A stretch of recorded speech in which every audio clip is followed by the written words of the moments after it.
Hello everyone! Welcome here sa ating munting kusina. Ako po ay nag-grocery ngayon. So, I have this fresh corn and this is sweet corn. So, I'll just get 5 pieces of this.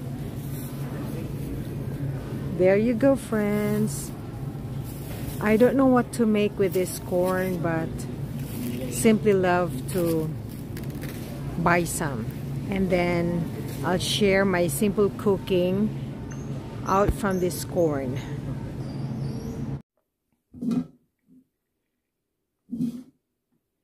Friends, maglungag ta og mais.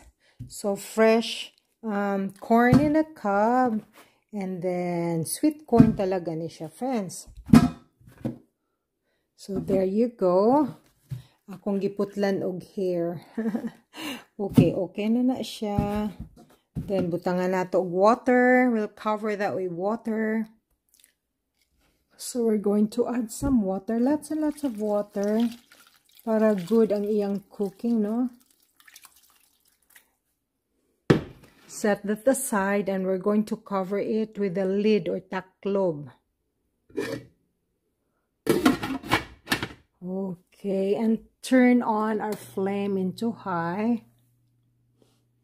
Then set this aside lang muna, friends, no, hanggang maluto ang atong mais or corn.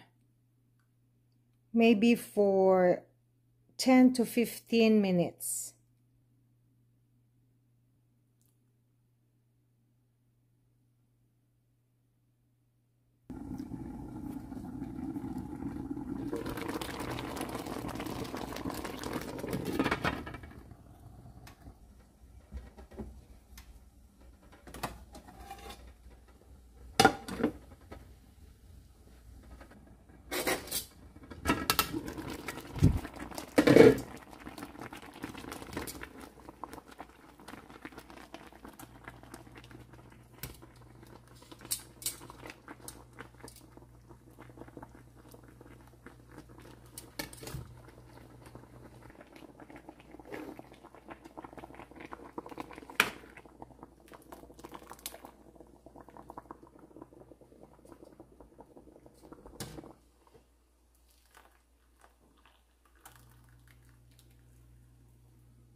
So, luto na ang atong sweet yellow corn. Lami kay ni friends, no?